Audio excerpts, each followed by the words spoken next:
Hey there, this is Andrew bringing you another Keyforge deck reveal and review. This is one of the last 3 decks from the sealed display survival that I did with Mark. Um, I managed to survive that with 7 decks left, but we opened 4 of them and just played them sealed against each other, which was really fun afterwards. And then I had 3 left, so I figured I'd go through them.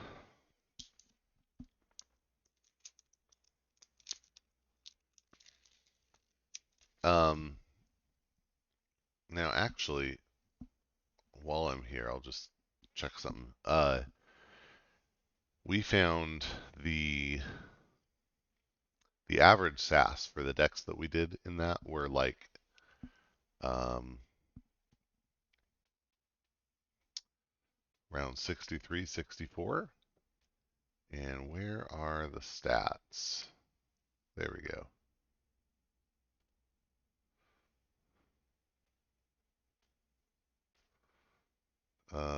Are there not SAS stats anymore? Hmm. Does not look like they're populated for, like the ARC stats are populated for DT. Um, well, if I look at my own collection, then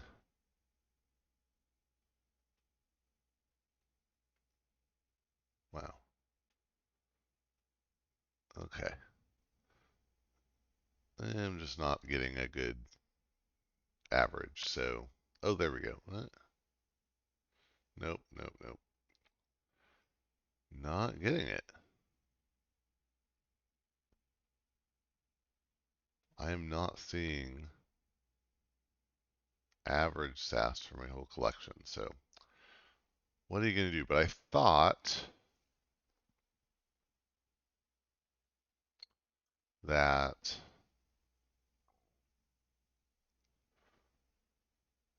Okay, yeah. So, sorry, there's a lot to listen to me saying a lot there. But interestingly, I will say the average SAS that we've seen for these Dark Titans decks is like 63, 64, which is above average. So it's interesting here. I think according to SAS right now, Dark Tidings decks are like squashed, right? Like they don't have the really low, but they don't have the really high. That might be a little bit true in general. I do think there are going to be some really awesome outliers, but it might be true this is just like a really consistent set. You're not going to open anything bad, which I think that was actually mostly true for Mass Mutation as well. That there weren't a lot of just like really bad Mass Mutation decks. I don't think I've seen any Mass Mutation decks that I was like, oh yeah, I'd want that for reversal. And same with Dark Tiding. Okay, so this is Freeferou the Insidious. Well, I'm going to guess Unfathomable and Star Alliance and Untamed. It's kind of hard to guess. Untamed is right, and then Shadows and Saurian. So, okay, cool. I'm hoping for a rush here, like just do a lot of things, and then maybe some board and Amber Control in Saurian as well as some Amber Control in Shadows. But I'm really hoping for some rush. Still hunting for that Crathosaurus, Medicaslacus Imperial Forge deck that a friend got, but I need one. All right, let's see what we got. Starting with should start with Saurian. Siren Horn. It's an upgrade with a bonus amber. It gives a creature before fight. Move 1 amber from this creature to the creature it fights. Okay. Carpe Winnem, it's an action with with no bonus amber. When you play it, you exalt 2 enemy creatures. I have funny light coming in here, but I like it. That's just that's nature. Consul Primus is a 3-powered dinosaur politician with enhance a capture and remove an amber from a creature to another creature. That's nice. Cornison Octavia is a 5-powered dinosaur soldier with action capture 2. Oh, it has 1 armor as well. Almost forgot that. Crushing Charge, that's some decent amber control. It's an action. When you play it, you destroy each creature with power 4 or lower, and then gain a chain. Decadence, this one got a capture icon on it. That's pretty cool. When you play it, you choose one. You either exalt, ready, and use a friendly creature, or move one amber from a creature to another creature. Magistravita is a 5-power dinosaur with play Reap. You may exalt a friendly non-saurian creature. If you do, Reap with it. Got 2 of those. We'll have to see what our non-saurian creatures are to see how good that is. We did get a Medicus Lacus. It's a 5-power dinosaur philosopher that says, while the tide is high, you may spend amber on friendly creatures as if it were in your pool. That could actually work with like a key frog as well. We'll see. Ostracize. It's an action when you play it. You lose an amber. If you do, purge a creature. 2 ostracize. Wow, and I love ostracize. It's such a good card. Obviously, it sets you back amber, but just such an effective way to deal with problems. Yesterday I was playing against a 4 Edai deck. So frustrating, and ostracize would have been delightful. Reach advantage. It's an action with a bonus amber. When you play it, if the tide is high, a friendly creature captures 3. Otherwise, raise the tide. All right. So, Medicus Lacus, no Imperial Forge or anything like that. No crazy capture here. I don't love. This isn't like a great Saurian setup. I don't love it. They can be cool, but this is not my favorite. Shadows. Let's see what we got. Mastermindy. 2-power elf thief with elusive. At the end of your turn, you put a scheme counter on Mastermindy, and as an action, you remove each scheme counter from Masterminding and steal 1 for each scheme counter removed this way. Very similar to Monty Bank, except this one just builds up over turns, and obviously it's like a charge and use, so I guess not exactly similar. And the upside is don't there's no possibility of accidentally giving your opponent amber. We got a Shadow Council. This is a 3-power elf leader thief with elusive. While it's in the center of your battle line, it gains action steal 2. That's always a good effect. Freebooter Fae. 4-power elf thief with play raise the tide and reap if the tide is high steal 1. This is a nice card to have. 4-power reap if the tide is high steal 1 is not bad anyway. And getting to raise the tide for play is pretty good. Old Bruno, 3-power elf thief with elusive and play capture 3. That's some nice amber control in here. Francis the Economist gives your opponent amber. It's a 3-power elf thief with skirmish and fight. Each player gains 1. But of course, if you're doing a lot of capture and steal, it can be nice to, you know, or at least not bad to boost them a little bit sometimes. Gas Pipes Malone, 3-power elf thief. Before fight, the creature it fights captures 1 from its own side. Yeah, that's fine. Not my favorite, but it's fine. Another one of those. Hard Simpson is a 4-power elf thief with elusive. After it's dealt damage, you steal an amber, but if the tide is low, then your opponent steals instead. Either way, it has to survive. I don't see a way to deal plinky damage here, so that's a bit of a problem. Hard Simpson might end up being a discard. Hornswoggle is an action with a bonus amber. When you play it, you use an enemy artifact as if it were yours.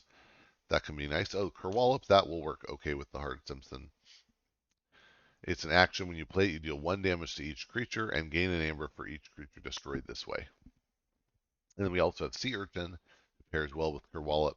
1-power Aquan Thief with poison and play capture 1 amber. If the tide is high, steal 1 instead. So, well, that's a pretty nice amber control setup in Shadows. I like it. Oh, we also got Walk the Plank. It's an action. It's worded so funny. It says if your opponent has no amber, deal 4 damage to a creature. Otherwise, steal 1. So in most situations, this card says play steal 1. But if your opponent has no amber, then you deal 4 damage to a creature instead, which can be nice. All right. So yeah, I'm pretty okay with the Shadows. And then the Saurian, like I said, not awesome, but I do like the ostracizes.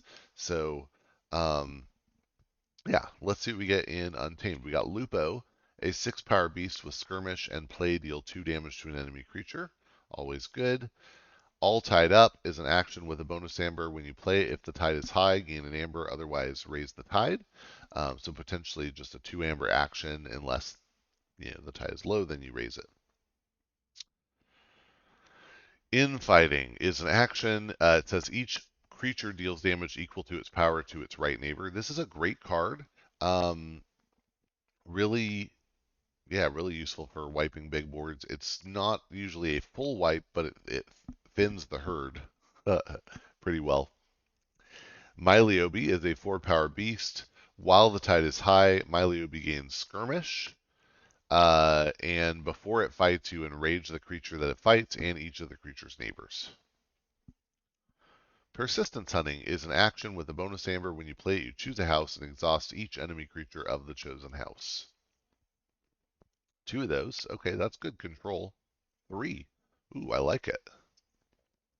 And then Way of the Pixie is an upgrade. It gives a creature Reap, gain an amber. Now, if you get that upgrade on, like, let's say Lupo or, oh wow, I mean, imagine you have that on Freebooter Fae, and then next turn you go Saurian in place of Magistravita. That's pretty cool, right? Um, so there's good combos that could happen here. We got another Way of the Pixie, very nice. 3 Way of the Pixies, wow. It's a lot of upgrades. And then young, so yeah, it gives the creature Reap, gain 1.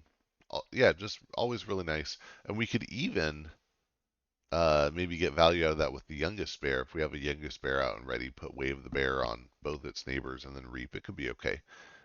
Youngest bear, of course, dies pretty quick. It's a 2-power beast with Reap. You may Reap with one of its neighbors. Um, so yeah, great effect, but really vulnerable. And then lastly, we have another youngest bear. Okay, so I mean, if you can keep stuff on the board, then I think you have a good shot at getting amazing ramp here. But it really does need to have things stay on the board in order for that to work. We have 4 pips in Untamed. Um, let's see, a steel, pip,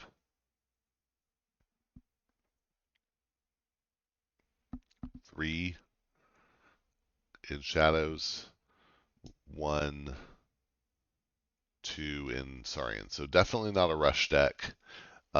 This one needs to control a little more, and I think it can in the Shadows, and it could ramp in the Untamed if you can maintain the board. But I don't know that. I think it would be a struggle to maintain the board with this. So, um, and like I was saying earlier, I would never want to hand this to somebody in reversal. But I don't think that it's maybe something I would want to take and contend in Archon. Maybe I should give it a try. Who knows? I've been wrong before. But that was Freeferou the Insidious. Thanks for watching. Hope you enjoyed and that you'll get out and forge some keys.